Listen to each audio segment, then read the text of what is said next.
Sound at its most basic level are vibrations through air particles, known as sound waves. These sound waves are caused by vibrations from other objects or creatures into the air in every direction, bouncing off surfaces, like how light behaves, and eventually reaching our ears. Our brains then process these sound vibrations into understandable noise, which we can distinguish between. Sine waves are the simplest and most commonly known of the sound waves, and the shape of them indicate what you can expect the sound to be like. The higher the wave, the louder it is. The more waves, or cycles, in a phase determines the pitch, while if you combine different phases, it will create a new wave out of the two. Imagine it as 1x plus 1y equals 1xy. It combines the two phases by adding them together to alter pitch and amplitude. The frequency of a sound is how many cycles per second a sound phase produces. The faster the sound source vibrates, the more cycles, and thus the higher frequency. Sound frequency is measured in hertz, abbreviated as Hz, and provides a general threshold for human hearing ability, with many healthy humans exhibiting the ability to hear between 20 Hz and 20,000 Hz. However, the generally accepted limit is around 16,000 Hz. Sounds above 20,000 Hz are regarded as ultrasound, and sounds below 20 Hz are known as infrasound. Both cannot be heard by the human ear. 1 Hz is equivalent to 1 cycle for every second, meaning that most humans may only hear up to 16,000 cycles per second, and a low of 20 cycles per second. Decibels, abbreviated as dB, are a unit of measurement for volume of sound, or the intensity of sound, and can be compared to real-life sounds by a simple number. Here are some examples I've found.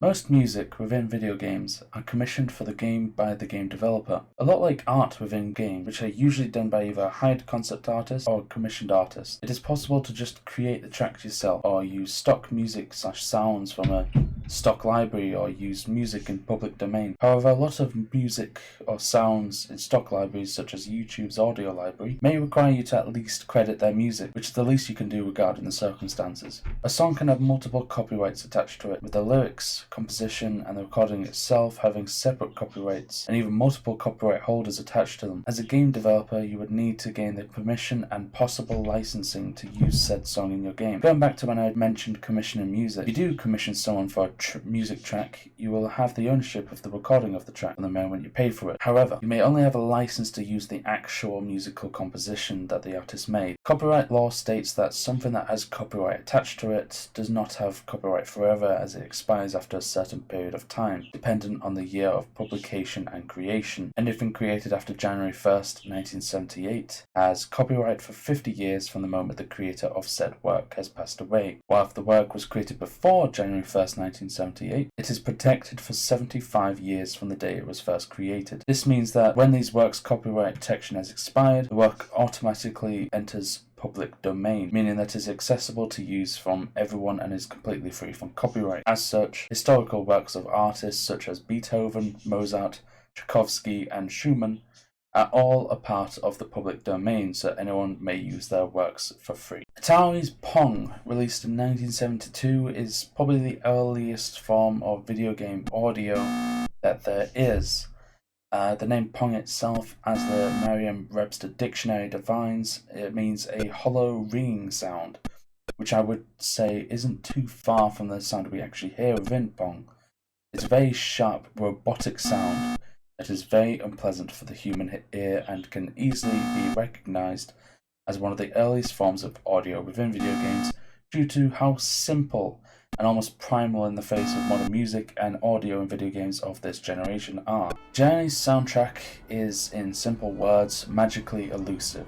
It beautifully entrances you with its natural Middle Eastern Egyptian instruments and music, coupled with a hint of futuristic dystopian atmosphere and elegant sandy ruinous visuals to sell you a carefully wrapped illusion of a sandy post-apocalyptic game filled with ancient Egyptian aesthetics and an old alien race that long passed away into another plane of existence. For this section, I chose to go with the song Reset for the Okami game, as it is a good favourite of mine.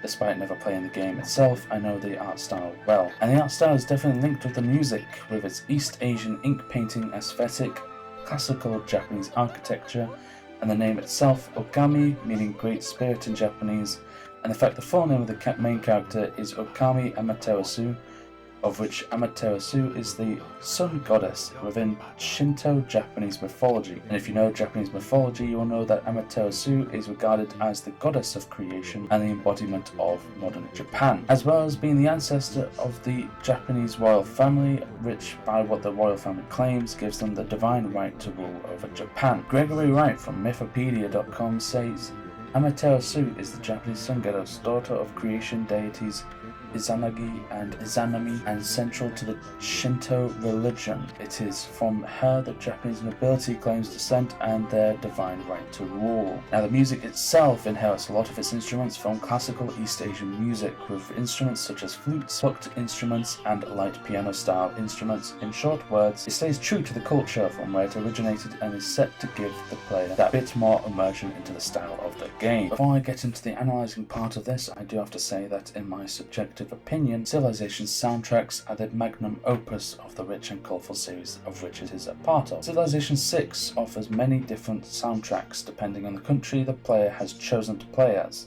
and as you progress through the ages and become more and more prosperous, the music becomes richer and upbeat, to the point where the slow and quiet music you started in the year 4000 BC becomes this colourful, vibrant, orchestral masterpiece in the modern era that is almost unrecognisable from that slow weak piece you may have heard a few hours ago. In this example, I'll be looking at Australia's, Russia's and Scotland's themes and how they progress throughout the eras. One thing you'll definitely notice when we talk about the progression of these themes is that the progression of each era directly influences the soundtrack used within that period of time. So you, as a player, will notice the music progress in volume, amount of instruments, the general vibe you get from the piece and how fast it becomes, also known as the tempo compared to the era before. The first thing we notice when listening to this piece is that it starts with a basic didgeridoo melody, then coupled with an almost sad and reminiscent violin play, of which the whole song bounces between only 2 or 3 pitches while playing a very slow Outback-esque cover of the famous 1895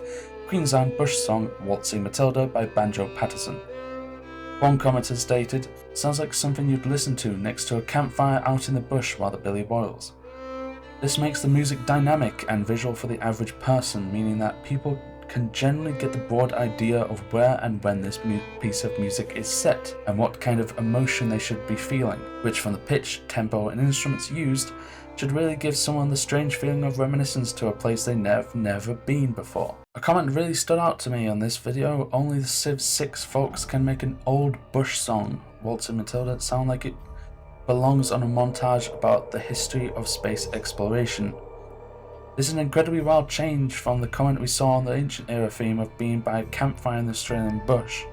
And again, it's dynamic in the sense that it lives up to the era that it's set in, as the atomic era in history is generally accepted as the current era, starting when the first atomic bomb, Trinity, was detonated at the Trinity test site in Nevada on July 16, 1945. It is also the time period when humans started to take the dream of space exploration seriously, the space race and JFK's famous speech, "We choose to go to the moon," which was the first time in human history that a world leader announced the nation's ambitions to land on the lunar surface. The theme itself is composed of many different instruments this time, notably trumpets, drums, violins, possibly tubas or trombones, but it still adheres to its roots of the didgeridoo introduction, symbolising Australia's Aborigine historical roots despite the huge friction between Aborigines and European white colonists.